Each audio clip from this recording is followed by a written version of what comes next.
The whole creek would always freeze from December into some part of March.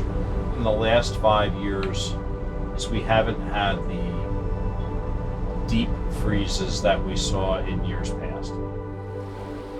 I worry the effects of climate change in our part of the world here.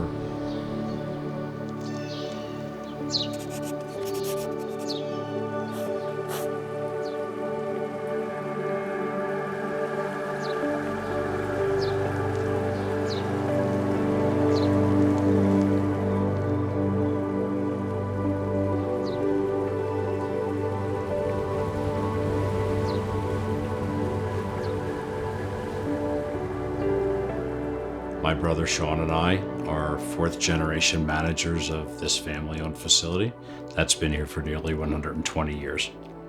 Victor, maybe we'll know. This industry constantly changes. First generation, early on, predominantly involved in shipping on small, narrow wooden barges drawn by mules. Within the lifespan of that generation, which was my great-grandfather, he moved through the steam era into petroleum-based fuels for propulsion, which is where the industry still is predominantly now. The first time I called Tim was over a year ago, and I think there was a lot of hesitation on his part to take on a project like this, a large-scale solution for ammonia to power. In a tugboat with a totally new technology, a startup company, and in a very legacy sector that needs to change, but not a lot of technology has actually been developed yet.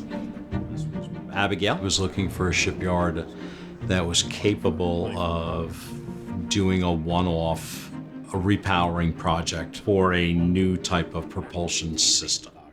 We had a 1957 tugboat, W.R. Coe was her name. We had bought it strictly for ice breaking and hadn't had any ice to break to speak of in 5 years. The tugboat project is the first demonstration of a zero carbon fuel, specifically ammonia, in a maritime application.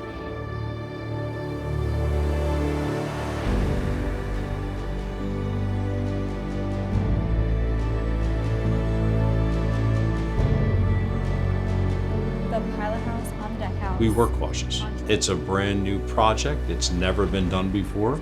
We were concerned about the use of ammonia. We were concerned about the use of hydrogen. And obviously you're dealing with two very dangerous products. I kind of look at Abigail like the Energizer bunny. I worry that she works too hard, but she's forthright, which is what any good shipyard wants. The biggest benefit to using ammonia as a fuel is the fact that it has the highest energy density at the lowest carbon intensity. We hope what that means is we're able to store hydrogen as a fuel in a very efficient and effective way with zero carbon throughout the process. The ammonia molecule is made up of 1 part nitrogen and 3 parts hydrogen. To get the hydrogen out, we crack it in a reactor, which applies heat to separate the nitrogen from the hydrogen. The nitrogen is vented and absorbed into the atmosphere, while the hydrogen is then used to generate electricity. On the tugboat, liquid ammonia is stored in a tank and fed through the reactor inside the Amogy power pack, where it is cracked to produce hydrogen. And the hydrogen is converted to electricity through the fuel cell, powering the tugboat and all onboard systems. The fuel cell is part of the Amogy power pack, which is about the size of 3 large refrigerators.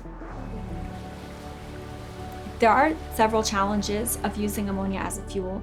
Most notably, it is toxic, but as one of the most commonly traded commodities around the world, there are a lot of established industry processes and procedures describing how to handle ammonia safely.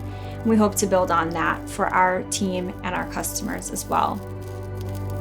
It's pretty challenging because you have to design around a developing technology without fully understanding all of the implications, but we have a great network of partners and a very dedicated team working hard to make this happen. I think my father would say 2 things. He would look at the project and say, that's fantastic. And then he would look at what we were doing and ask us if we were completely out of our minds.